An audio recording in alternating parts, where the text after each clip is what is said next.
Livrem-se de toda maldade, de todo engano, hipocrisia, inveja, de todo tipo de maledicência. Como criança recém-nascida, desejem de coração o leite espiritual, puro, para que o bebedeis cresçam para a salvação. Agora que provaram que o Senhor é bom, À medida que se aproxima dele, a terra viva, rejeitada pelos homens, mas escolhida por Deus e preciosa para ele. vocês também estão sendo utilizados como pedras vivas na edificação de uma casa espiritual, para serem sacerdócio santo, oferecendo sacrifícios espirituais aceitáveis a Deus por meio de Jesus Cristo. Pois assim é dito na Escritura: eis que põe em Sião uma pedra angular, escolhida e preciosa, e aquele que nela confia jamais será envergonhado. Portanto, para vocês que creem, esta pedra é preciosa, mas para os que não creem, a pedra que os construtores rejeitaram tornou-se a pedra angular. Uma pedra de tropeço, uma rocha que faz cair. Os que não creem tropeçam, porque rejeitam a mensagem, algo para o qual estavam destinados. Vocês, porém, são geração eleita, reino de sacerdotes, nação santa, povo que pertence a Deus, para anunciar as grandezas daquele que chamou das trevas para a sua maravilhosa luz. Antes vocês não eram povo, mas agora são povo de Deus. Não haviam recebido misericórdia, mas agora a receberam. Amém. Deus os abençoe através da sua santa palavra. Os irmãos podem sentar. Nós vamos estar fazendo um momento de oração, né? Alegre-se sempre, ore constantemente, deem graças em toda circunstância, pois esta é a vontade de Deus para vocês em Cristo Jesus. Neste versículo, Paulo apresenta 3 marcas da vida cristã: alegria, oração e gratidão. Não se trata de ignorar a dificuldade, mas de viver confiando que Deus permanece no controle em qualquer circunstância. A oração constante nos mantém em comunhão com o Senhor e a gratidão nos lembra de sua fidelidade, mesmo quando ainda guardamos as respostas. Que este seja um momento para nos aproximarmos de Deus com alegria, perseverança e um coração agradecido, pois essa é a sua vontade para nós em Cristo Jesus. Oremos para que, independentemente das circunstâncias, tenhamos sempre a alegria do Senhor, orando sem cessar, cheios de gratidão pela fidelidade de Deus. Gostaria que para essa oração da nossa irmã Natália levasse uma oração, colocando diante do altar do Senhor. Oremos, Deus eterno, Pai de amor. Graças te damos, Senhor, por mais esse dia. Graças te damos, Senhor, por essa oportunidade, ó Pai, de aqui estarmos unidos e reunidos, ó Pai, para louvarmos e agradecermos o teu nome. Pai, agora em concordância com a tua igreja, como motivo de oração, Senhor, nós pedimos, ó Pai, que nós possamos, ó Pai, o tempo inteiro, ó Pai, estarmos alegres em Ti, porque a Tua palavra diz, Senhor, que a Tua alegria é a nossa força, ó Pai. Então, independente das circunstâncias, ó Pai, que nos cercam, ó Pai, que possamos entender que a nossa alegria vem de Ti, ó Pai. É o Senhor, Pai, que está sempre nos sustentando, nos guardando, ó Pai, provendo as nossas necessidades, ó Pai, cuidando dos nossos. Então, nós somos gratos a Ti, ó Deus. Gratos porque tudo que nós precisamos nós encontramos em Ti, Senhor. E de tudo que o Senhor pode nos dar, o melhor presente o Senhor nos deu, que foi a nossa salvação, Senhor Jesus. Então que possamos permanecer firmes, alegres, ó Pai, na Tua presença, alegres em servir o Teu nome, Senhor Jesus. Te agradeço, Pai, te peço que o Senhor esteja aqui, ó Pai, atuando no meio deste culto, direcionando tudo que for ocorrer, ó Pai. Isso que eu te peço e agradeço em nome do Senhor Jesus. Amém. Juntos agora devolvendo ao Senhor os nossos dízimos e ofertas. Malaquias 3,10 diz assim: traga o dízimo todo ao depósito do templo, para que haja mantimento na minha casa. Ponham-me à prova nisto, diz o Senhor dos Exércitos, e vejam se não vou abrir composta dos céus e derramar sobre vós, sobre vocês, tantas bênçãos que não terão onde guardá-las. Amém.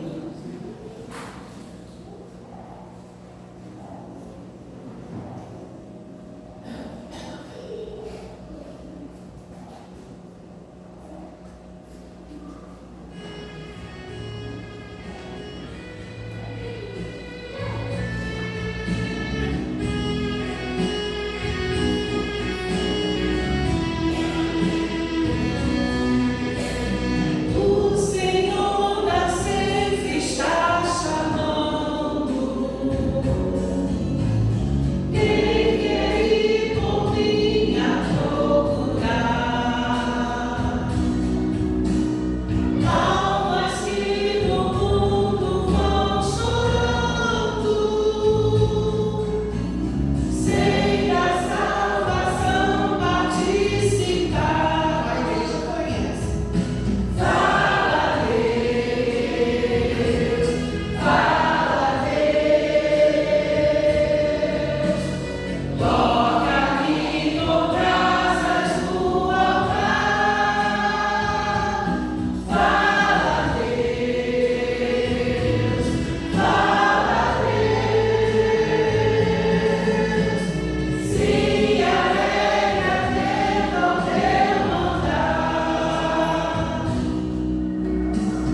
pelos dízimos e ofertas. Tá? Pai querido, Pai amado, louvado e exaltado és o teu santo e bendito nome. Neste momento nós queremos te agradecer, Pai, pelo privilégio de estar na tua casa, Pai. E te pedir, Pai, que o Senhor esteja recebendo, Pai, nossa adoração neste momento. Ser condignos com as ofertas oferecidas ao seu altar nesta noite. Que o Senhor possa estar recebendo, Pai, do nosso coração para o seu coração. Muito obrigado por tudo, nos dê a tua paz, te oramos em nome de Jesus. Amém.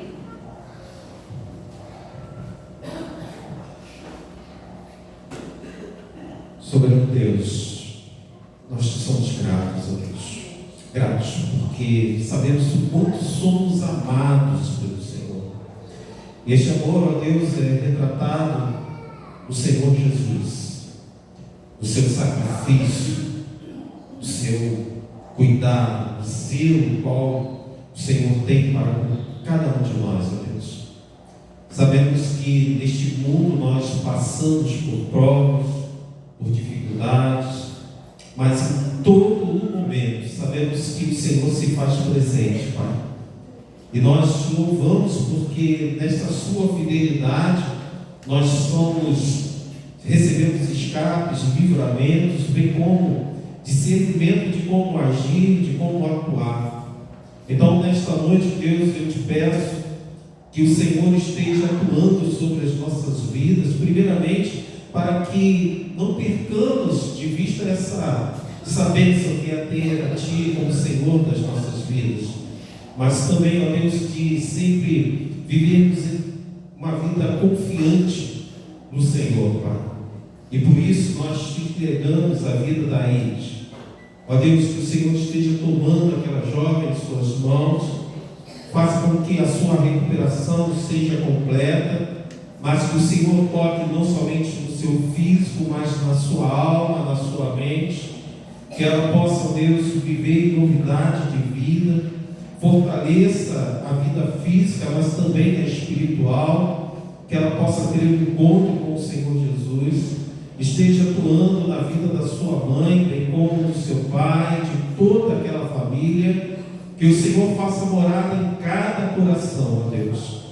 Eu te rogo pela vida da tua serva Helena, Pai, que o Senhor seja na sua saúde física, mas também a sua saúde espiritual, que o Senhor esteja fortalecendo a sua serva, ó Deus, como ela necessita nesse instante, de forças vindo do Senhor. Então, Pai, atue na sua serva, dê a ela discernimento, visão espiritual, que ela possa ser sal e luz, seja no seu trabalho, seja no seu ambiente familiar. Deus, te agradecemos pela vida do Joaci, que completará mais um ano de vida. Pai, que o Senhor continue sustentando o teu servo. Obrigado pelos livramentos que o Senhor trouxe até aqui, deu a ele até aqui. Que o Senhor continue atuando na vida dele, através da vida dele. Que o Senhor seja também com a sua família, com a sua esposa, ó Deus. Abençoe a vida do teu servo. Seja com o Vitor, Pai, que o Senhor também esteja atuando na sua vida física, emocional e espiritual. Onde ele estiver, que a tua presença gloriosa seja sentida e percebida por suas palavras e ações, seja com os projetos de vida dele, que tudo passe, ó Deus, pela sua aprovação. Pai, guarde a vida do Ravi, da Juliana, de toda a sua família.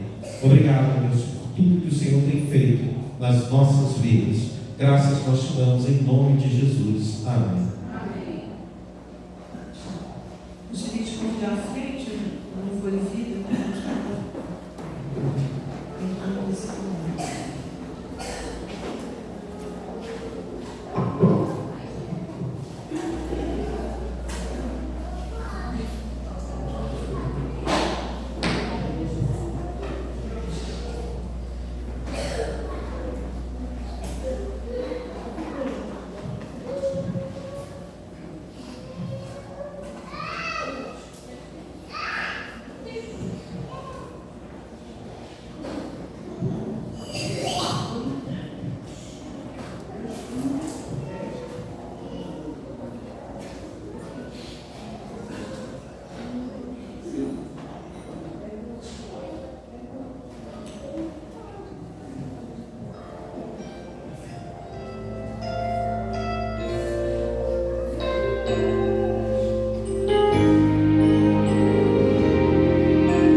Nesse momento eu te convido a fechar os seus olhos, se desligar daquilo que acontece do lado de fora nas nossas vidas, daquilo que nos preocupa, e nos ligarmos diretamente ao trono da graça. E nós vamos cantar esse louvor que louva, enaltece e exalta o nome do Senhor. Então que você possa agora se concentrar naquilo que você está cantando e louvar verdadeiramente, rasgar sua alma e exaltar o nome do Senhor.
louvor, ele está sendo recebido. O nosso louvor está entrando no trono trono da graça do Senhor.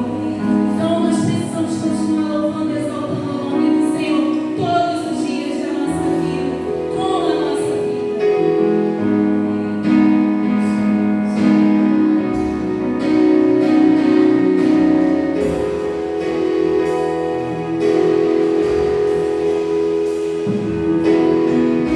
Eu não preciso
igreja.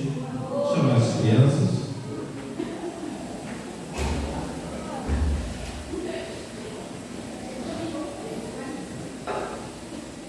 Chama mais aí.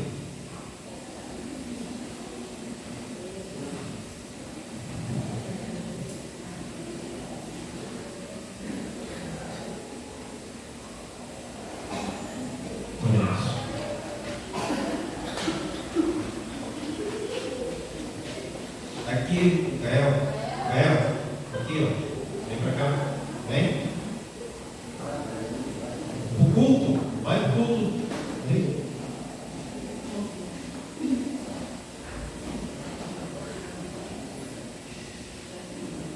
Mateus, nós te agradecemos porque tua palavra ela é viva, eficaz, ela gera vida, Deus.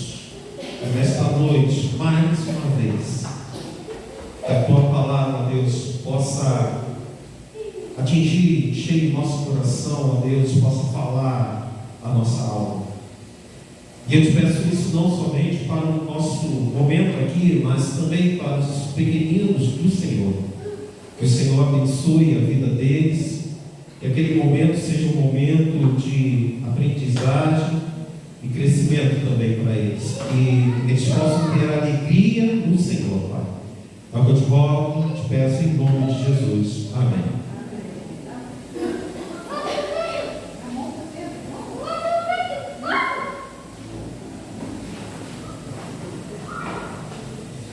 Convido a igreja a abrir suas Bíblias no livro de 1 Coríntios, capítulo 15, versículo 58. Primeira carta aos Coríntios, capítulo 15, versículo 58. E nesta noite nós continuaremos falando a respeito do trabalho cristão e nesta oportunidade eu quero destacar a importância do crente que se coloca como servo do Senhor, que se coloca à disposição do Senhor. E nesta oportunidade nós também estaremos vendo 3 princípios que fazem parte da caminhada cristã e do serviço cristão. Primeiramente, a capacitação para servir ao Senhor. Em segundo lugar, nós veremos o impacto do serviço cristão no mundo. E por último, o propósito desse serviço. Vamos ler primeira carta aos Coríntios, capítulo 15, versículo 8, assim nos diz a palavra. Portanto, meus amados irmãos, sede firmes, inabaláveis e sempre abundantes na obra do Senhor, sabendo que no Senhor o vosso trabalho não é vão. Irmãos, quando nós nos colocamos à disposição do Senhor, quando nós nos colocamos à disposição do Senhor, muitas vezes o fazemos com receio, com medo, principalmente quando nós olhamos para a nossa estatura, para a nossa estrutura, para as condições que nós temos para executar todo e qualquer trabalho. Mas a primeira coisa que nós precisamos compreender como servos do Senhor é que tudo que nós nos propormos a fazer precisa ser, primeiro, para a glória de Deus e segundo, sobre a capacitação do Senhor. Os cristãos, eles devem viver na firme expectativa a respeito da ressurreição, a respeito de um dia reinar com o Senhor, de que um dia eles alcançarão tudo aquilo que Cristo conquistou para ele. Esta esperança, ela precisa ser uma âncora firme para a nossa caminhada cristã. Esse é o nosso objetivo, esse é o nosso propósito maior de vida. Sabemos que nós somos cuidados como seres, mas acima de tudo, que a nossa alma precisa pertencer a Cristo, porque um dia nós queremos estar na glória com o Senhor. E isso precisa ser parte da nossa profissão de fé. Isso precisa ser uma confiança, mas uma confiança inabalável do cristão. Porque As dificuldades, elas se apresentam nas mais diversas áreas da nossa vida, mas todo aquele que se coloca à disposição do Senhor e se propõe a servir ao Senhor, seja na igreja, seja em qualquer lugar, mas sendo servo do Senhor, encontrará dificuldade, irmãos. Mas enquanto aqui nós vivemos, sim, nós temos um propósito de um dia estarmos na glória com o Senhor. E para isso, nós precisamos também estar atento ao que nós vivemos aqui. Porque como nós nos relacionamos com Deus, e a palavra de Deus fala também a respeito do relacionamento interpessoal, como nos relacionamos com os nossos irmãos, mas tudo isso, irmãos, nos propõe algo que nós esperamos. Mas enquanto nós caminhamos até alcançar esse nosso objetivo final, precisamos viver uma vida aqui produtiva. Precisamos ser zelosos, precisamos ser perseverantes e continuar buscando a direção do Senhor para que possamos viver em perfeição ou em busca da perfeição que o Senhor tanto requer de nós. Para isso, precisamos progredir, irmãos, e isso continuamente. Cada dia da nossa vida é uma aprendizagem, cada dia da nossa vida também precisa uma verificação. Nós precisamos entrar na presença de Deus e pedir para que o Senhor olhe o nosso coração e revele tudo aquilo que precisa ser tratado na nossa vida, não só para que um dia nós estejamos, sim, na glória com o Senhor, mas para que, enquanto nós aqui estivermos, possamos servir bem ao Senhor. Nós temos um propósito de vida, irmãos. Todos nós fomos chamados, sim, para adorar, para a glória de Deus, mas viver para a glória de Deus não é simplesmente estar louvando, é servir, é se colocar à disposição do Senhor, é ser um crente fiel, alicerçado em Cristo Jesus, alicerçado na palavra de Deus, e nós muitas vezes nos depararemos com limitações, porque nós queremos fazer uma situação ou ter um certo comportamento, mas aquilo que nós sempre fomos, sempre luta. Há sempre uma dificuldade para sermos realmente aquilo que nós precisamos ser. E é exatamente nesse momento que entra o Espírito Santo de Deus, para trabalhar sobre as nossas vidas, primeiramente nos convencendo aquilo que está de errado, aquilo que há de mal em nós, para que nós possamos ser de fato uma nova criatura. Mas esse mesmo Espírito Santo que atua poderosamente, trabalhando no nosso interior, mudando a nossa mente, mudando o nosso coração, ele também atua nas nossas vidas para que possamos ser esses servos úteis do Senhor e para cumprir a soberana vontade de Deus. Guarde isso, irmãos. Crente vive para cumprir a soberana vontade de quem? De Deus. Contudo, quando muitas vezes as pessoas se colocam à disposição do Senhor, elas declaram que querem cumprir a vontade de Deus, mas muitas vezes encontram dificuldade ou geram dificuldade no trabalho dentro da igreja ou no cumprimento da missão, porque elas esquecem desse propósito de fazer a vontade de Deus. E aí ele quer que as coisas se alinhem segundo a sua vontade. Um departamento, ele precisa se alinhar de acordo com aquilo que é a visão dele. O comportamento de todos precisa se alinhar de acordo com aquilo que é a visão dele. E não é isso que nós, como crentes, devemos viver, irmãos. Nós devemos viver de acordo com a soberana vontade de Deus. Então, tudo que nós fazemos ou nos propomos fazer precisa ter como objetivo isso, a soberana vontade de Deus. E Paulo, ele afirma de forma categórica que o trabalho de um fiel, de um cristão fiel, não será em vão do Senhor. Porque ele tem como primícia da sua vida isso, ele servir ao Senhor e não ser servido pelos irmãos ou pela igreja de Cristo. Seja ele pastor, missionário ou qualquer outro tipo de irmão, nós estamos aqui para ser útil na obra do Senhor, para servir ao Senhor. Então, meus queridos, o mais aplicado que for, ele precisa ter como objetivo isso. Porque, assim como na vida, quando nós nos dispomos a trabalhar para o Senhor, não é só alegria, não são só louros, há sofrimento, há dificuldade, há pessoas, há relacionamento, há o tratamento de Deus nas dificuldades, e alguns momentos são solitários, são dolorosos, e tudo isso nós precisamos estar com a nossa mente voltada, que ainda que nós estejamos passando por dificuldades e limitações, há uma proposta bem clara na nossa vida. Eu quero ser usado para a glória de Deus.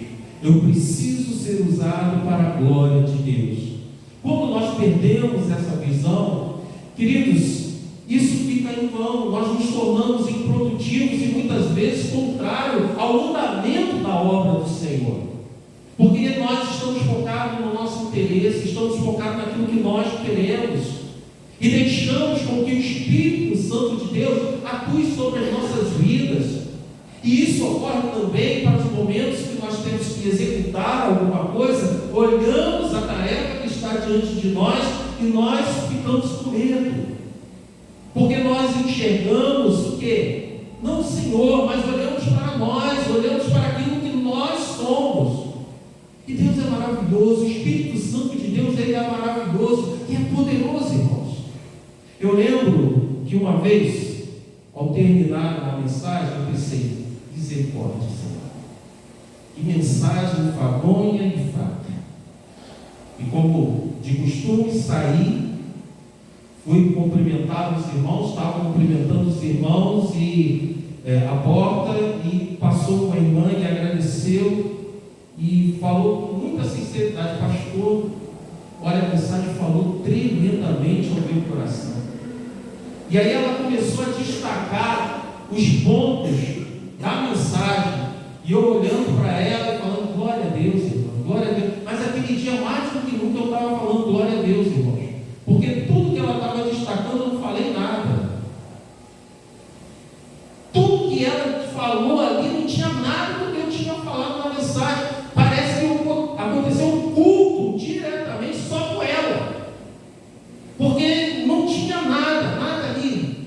Foi Deus ministrando a ela, falando a ela. E se eu pudesse falar assim, irmão, mas e aí? Eu não falei nada disso. Mas não importa o que eu falei, o que importa é que o Espírito Santo ministrou no coração dela daquele jeito.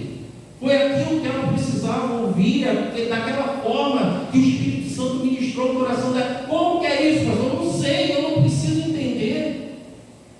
Como que isso aconteceu? O que importa é que o nome do Senhor foi exaltado, o que importa é que aquilo que foi proposto ocorreu. Deus falou ao coração daquela irmã. Eu falhei terrivelmente, irmãos, mas Deus cabalmente acertou com aquela irmã. E é isso que é o trabalho com Deus, irmãos. É a gente entender que nós trabalhamos não para ser reconhecido, nós trabalhamos não para receber aplausos, não para que as pessoas nos elogiem, mas para que a obra do Senhor ocorra através da misericórdia dEle, na instrumentalidade que Ele nos permite muitas vezes ser participantes dessa grandiosa obra. A verdade é que trabalhar para o Senhor é um privilégio. Como crentes, não devemos nos dispor a servir por causa da ressurreição. Isso é bom, é isso que nós queremos. Não devemos servir ao Senhor por causa do galardão. Isso será grandioso para nós, em nome de Jesus, e muito menos por necessidades pessoais. O nosso propósito de servir ao Senhor não é por causa de aplauso, não é por causa de reconhecimento de homens, mas por amor e gratidão àquele que salvou a nossa alma. Nós nos colocamos à disposição e muitas vezes nós passaremos, sim, por momentos difíceis de aflição, mas comparado ao que Cristo fez e passou por nós, nada é, irmãos. Então nós não podemos nos tolir de nos colocar à disposição do Senhor por causa de medo, por causa da dificuldade. Não sou eu mais, é Cristo. Ele vem em primeiro lugar, a obra dele vem em primeiro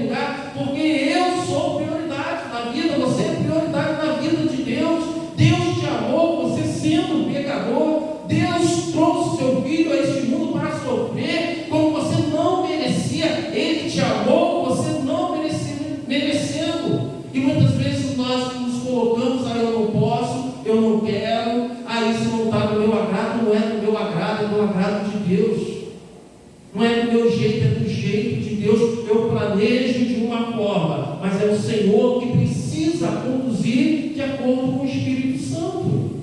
Eu não posso ficar ofendido, irmãos. Se eu planejei algo e saiu algo diferente, mas tudo deu certo no final. Porque se eu fico ofendido, é o quê? Vaidade. Qual o resultado que nós queremos? Exaltar a Deus, trabalhar para a glória do Senhor. Ninguém me elogiou, ninguém me agradeceu, ninguém falou que aquilo que eu fiz ficou tão bonito. Está com foco errado, irmão.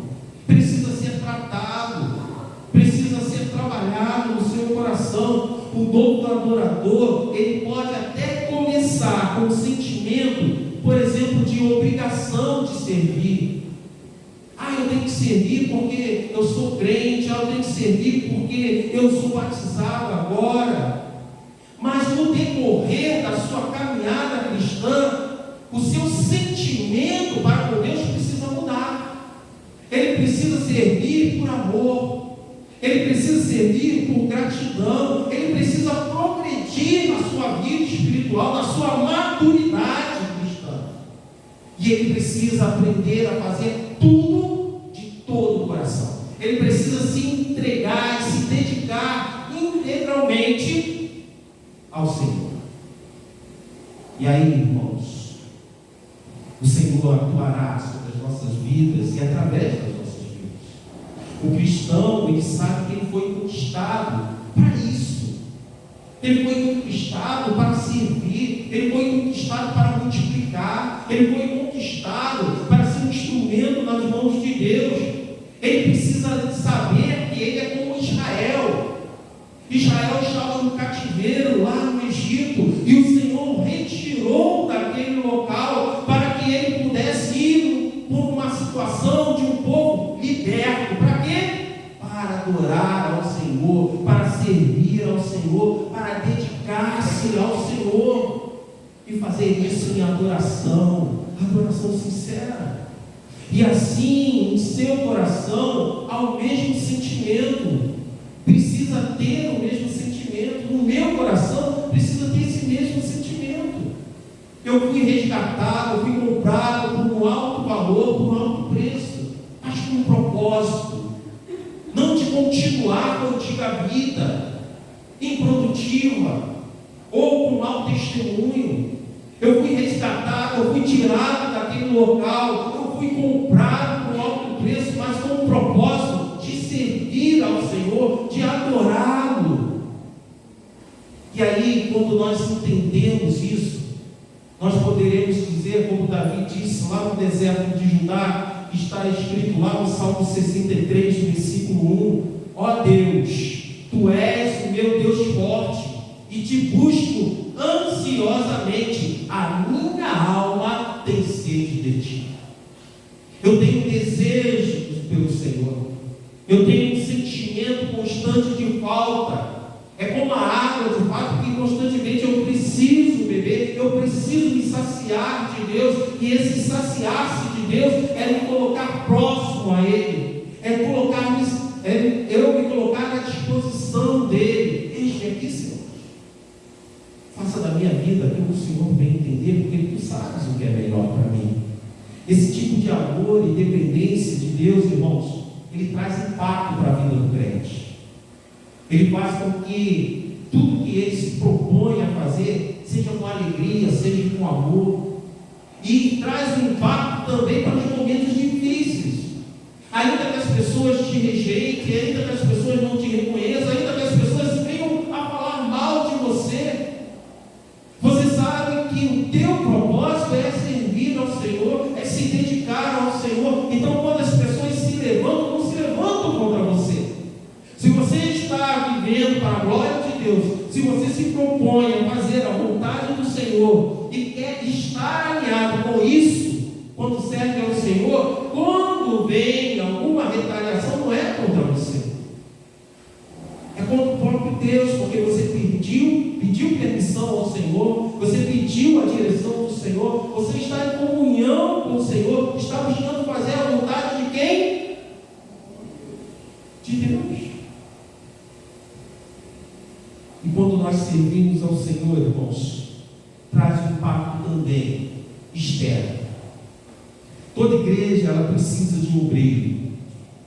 E ainda que não seja pelos motivos certos que uma pessoa se coloque à disposição do Senhor, a graça e a misericórdia do Senhor atua, irmãos.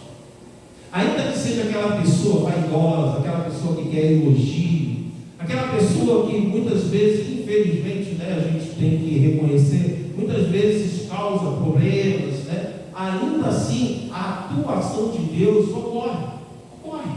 Porque a obra é do Senhor, irmãos.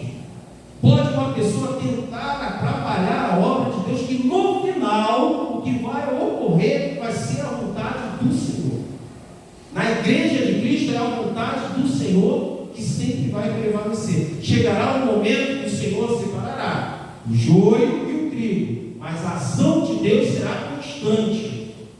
Haverá ainda pessoas que a gente, quando olha, por exemplo, para os testemunhos que a gente vê aí, né? E muitas vezes esse mau testemunho sai do próprio culto, a gente vê pessoas se convertendo, a gente vê pessoas sendo assim alcançadas para Cristo, mesmo tendo uma vida errada. Então, por que isso ocorre?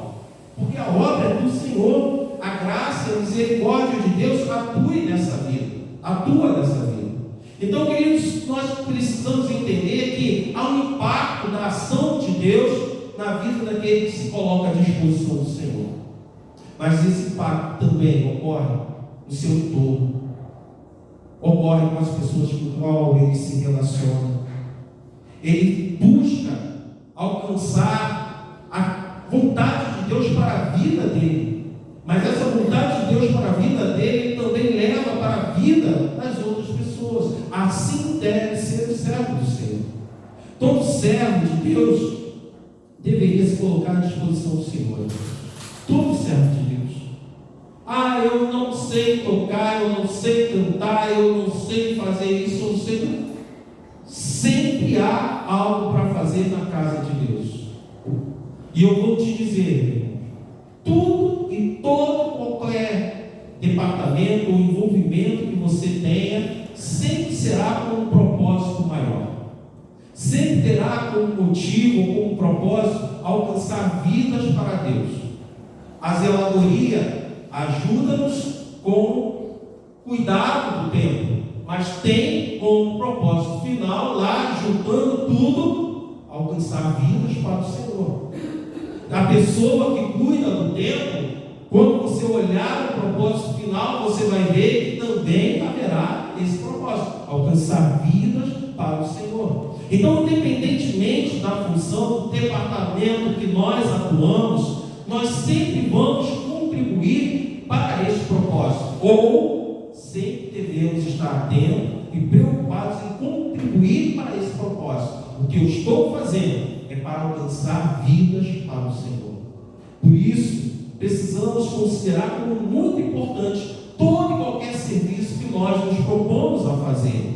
Mas o serviço de um obreiro é útil não só para alcançar o perdido, ele também é útil para alcançar ou para ajudar aqueles que já estão no caminho com Cristo, porque ele se torna um facilitador, ele se coloca como uma pessoa que vai ajudar o seu irmão, que vai contribuir com o seu irmão. Então veja, o servo de Deus, ele é útil para alcançar pessoas que estão no mundo, mas é útil para produzir ou para ser um canal de bênção que outros irmãos venham crescer.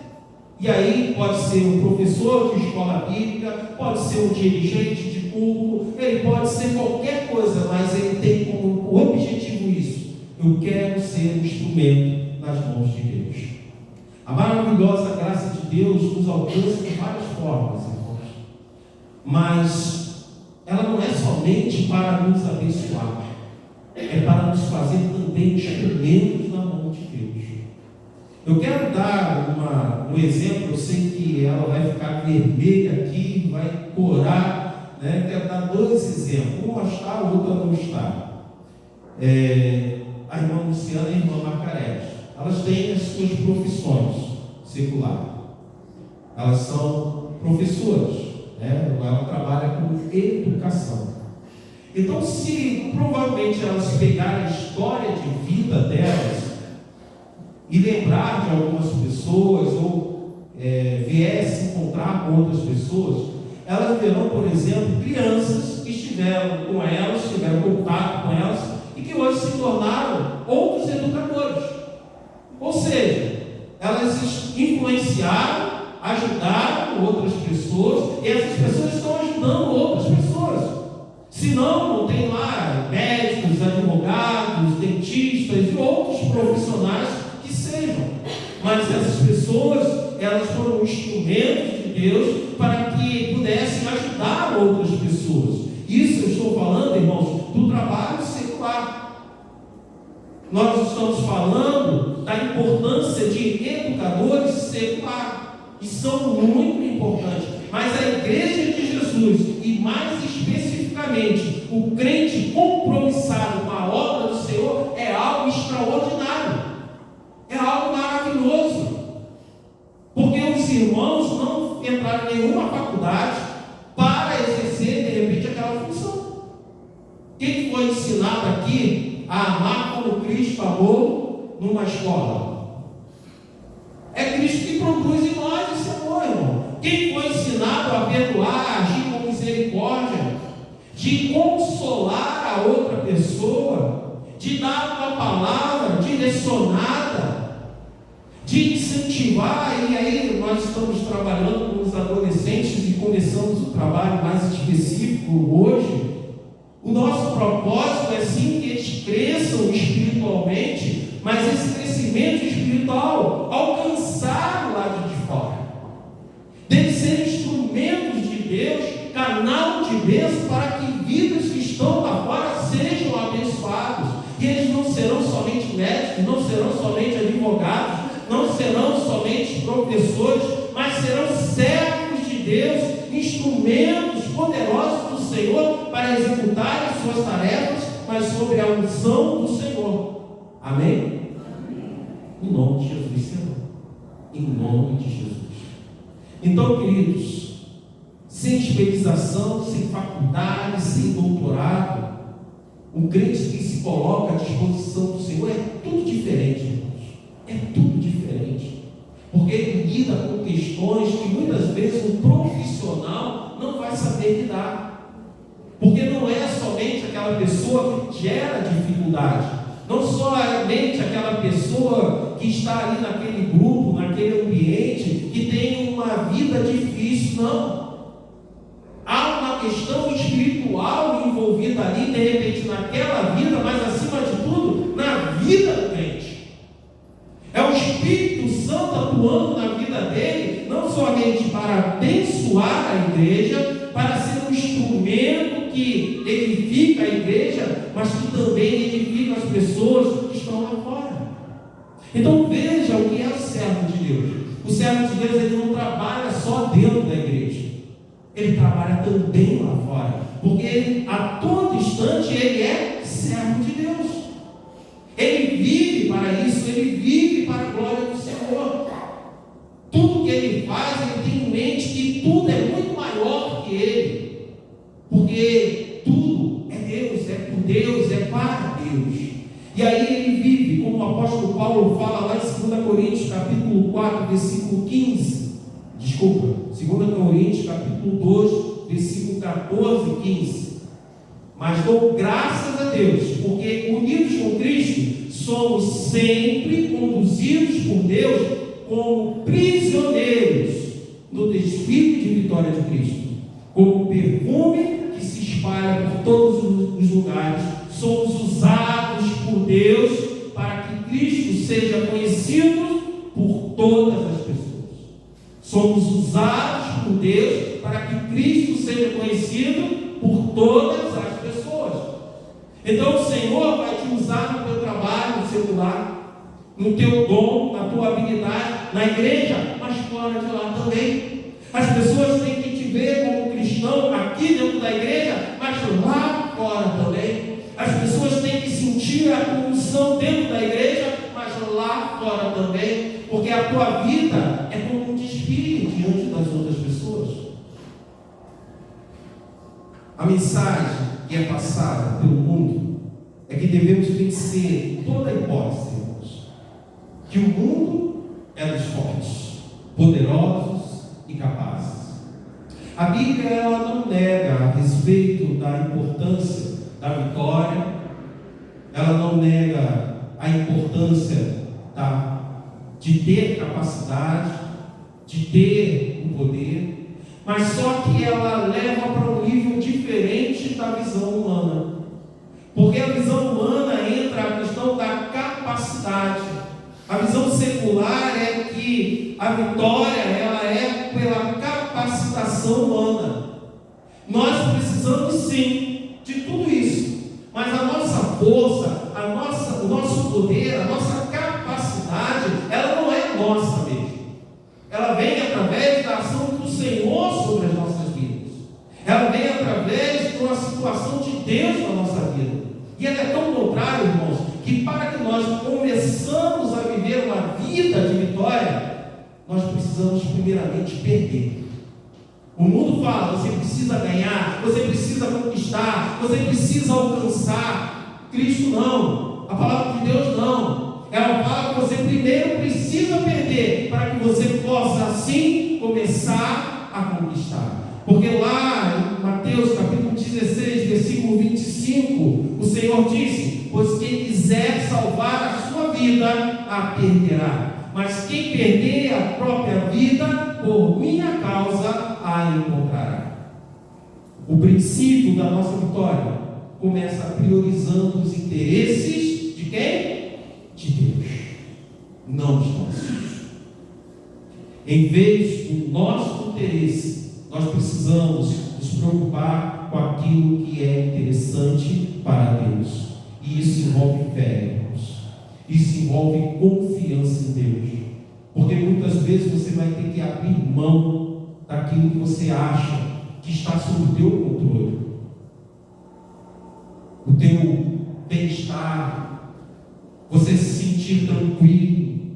Mas se o Senhor te chamou, se o Senhor está te convocando, você precisa ter uma atitude de fé e confiar no Senhor, entregar ao Senhor. Senhor, me falaram que o negócio não é fácil não. Contar rapidamente para os irmãos.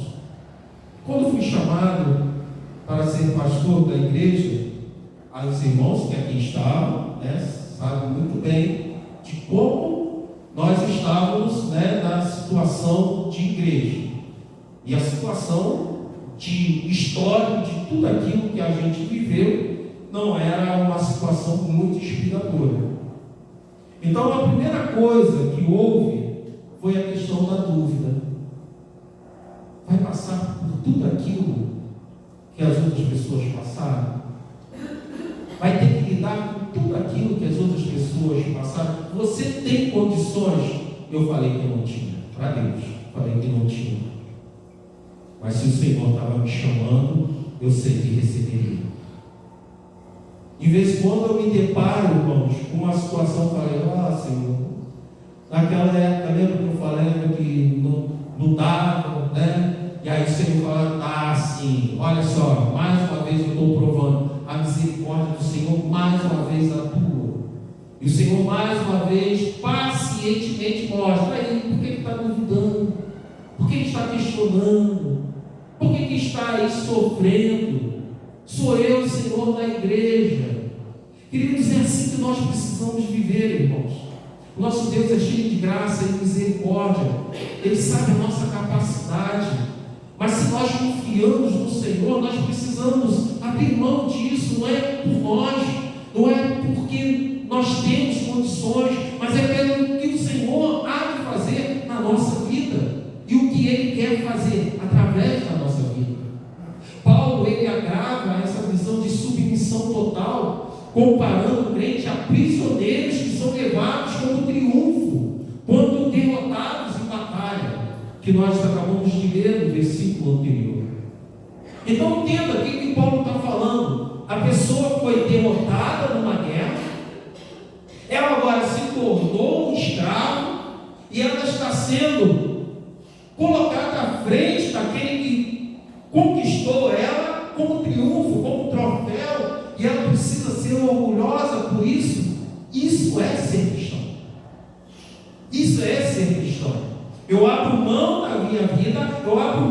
do meu querer, eu fui vencido, porque antes eu lutava com a força da carne, né? Contra Jesus.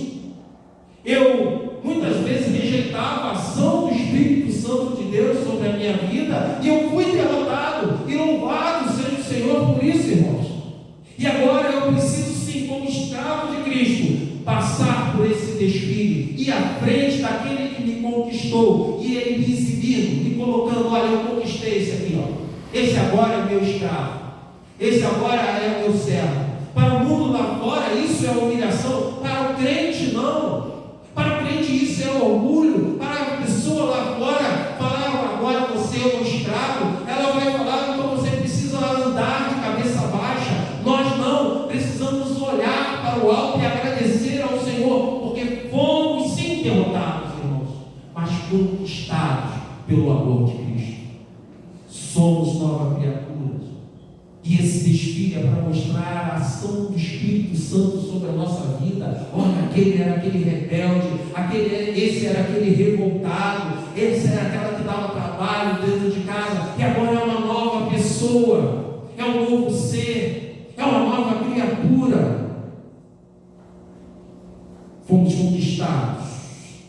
E agora, aqueles que são fiéis ao Senhor Jesus, eles se tornam uma fragrância saudável, alegre, que traz alegria para o seu Senhor, mas também leva alegria para o mundo, porque a fragrância que ele exala é a fragrância de Cristo, é o cheiro de Cristo, é o aroma suave do Espírito Santo, da ação de Deus sobre a sua vida. Antigamente as pessoas, quando você chegava, lá vem ciclano. Hoje, por mais que elas não admitam, elas sabem que a tua presença ali não é somente a tua presença, mas é você com aquilo que Cristo traz para a tua vida. Então o servo de Deus, ele atua dentro da igreja, mas ele está atuando lá fora também, sendo instrumento de Deus lá fora. Ele dá continuidade àquilo que iniciou aqui neste mundo, e ele leva para o seu local de trabalho,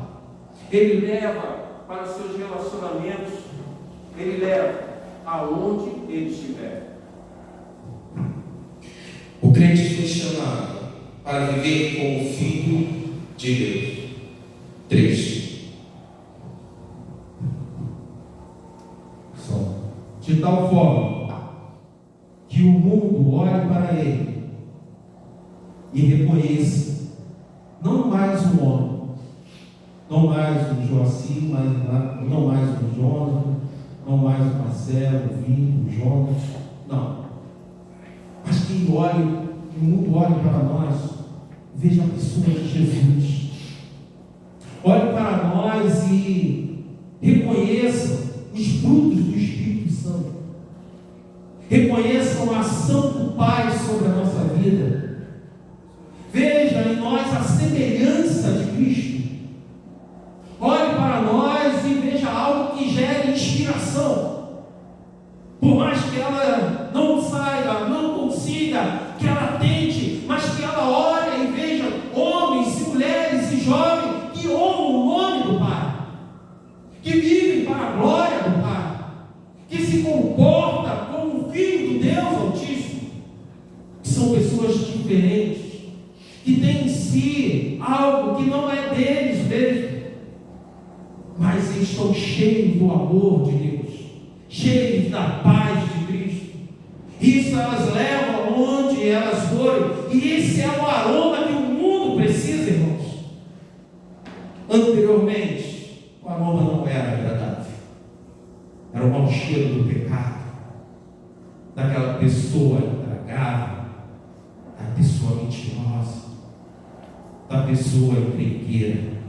Mas hoje não, como Paulo disse aos irmãos da igreja de Coríntios, o Senhor nos tornou algo para o mundo, irmãos, e este algo também é uma carta.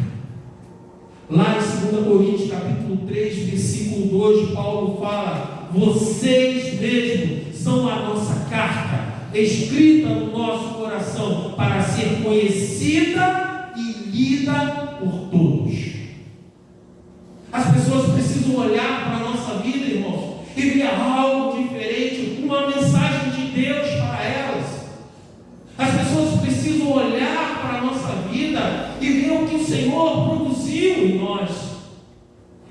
interior dessa carta precisa ter uma mensagem de integridade, precisa ter uma mensagem de sinceridade, de bondade, de mansidão, de generosidade, de amor de Cristo. Essa mensagem precisa ser diferente, porque o mundo está escrevendo uma carta: odeie-se, mate, vingue-se. Mas a carta que nós somos, irmãos, é a carta escrita pela mão de Deus, de uma nova pessoa, de um novo ser, de um filho de Deus. O mundo precisa olhar para nós, para a nossa vida e ver a mensagem de salvação. Não a mensagem falada, irmãos, mas vivida, de um crente regenerado, de uma pessoa transformada, liberta. Essa mensagem que nós precisamos mostrar para o mundo. As pessoas precisam olhar para a nossa vida e identificar quem escreveu esta carta que chegou diante dele e ver a mão do Senhor Jesus. Essa pessoa aqui, ela tem esse jeito de ser, e esse jeito está diante de mim. Eu estou enxergando a mensagem do Senhor. É o Senhor que escreveu a vida, é o Senhor que reescreveu a vida dela, e essa mensagem é poderosa, porque ela é uma pessoa diferente, ela é uma pessoa que vive para Deus, que vive para a glória de Deus. Um filho de Deus servindo ao reino do Pai será usado por Deus na igreja e fora dela, e será usado de uma forma poderosa. Mas nós precisamos ser filhos de Deus, nós precisamos ser servos de Deus. Não devemos ser crentes nominais, não devemos ser crentes simplesmente de falar que somos. Precisamos viver o Evangelho. É pregar sim, mas pregar com a vida. E aí o Senhor vai fazer aquilo que Ele disse para Paulo: seremos usados por Deus para que Cristo seja conhecido por todas as pessoas, mesmo que ainda não venhamos a falar nada, porque somos como cheiro suave do sacrifício que Cristo oferece a Deus, cheiro que se espalha entre todos que estão sendo salvos e os que estão se perdendo. Entendeu? Um cheiro que se espalha entre todos que estão sendo salvos, mas aqueles que estão lá no mundo também. Misericordiosamente, a graça de Deus nos alcançou para que pudéssemos levar a mensagem de Cristo, e a mensagem de Cristo para as nossas crianças, para os nossos adolescentes, para os jovens, para os idosos, para os enfermos, para aqueles que estão no mundo de drogas, para aqueles que estão no mundo de violência. Precisamos levar essa mensagem de uma forma urgente, irmãos, porque Deus amou o mundo, e nós precisamos sim amar o mundo e levar a mensagem. Deus amou o mundo de uma forma indescritível. Eu não estou falando que ele se teve prazer no comportamento mundano. Ele amou o mundo de tal maneira.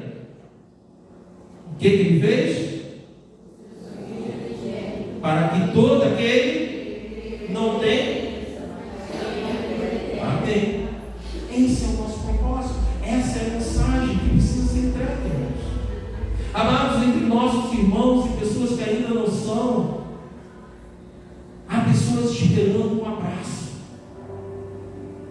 há pessoas esperando palavras de consolo, mas há também pessoas esperando uma palavra de exortação, de alerta. E muitas vezes sim, nós vamos ficar com medo, mas ficaremos com medo se nós formos fazer isso na nossa força, na nossa capacidade. Mas se o Espírito Santo de Deus está em nós e Ele nos orienta a falar, que nós possamos falar com intrepidez, com ousadia, levar a mensagem de salvação. Não é com arrogância, não é com ofensa, mas é sob a direção do Senhor.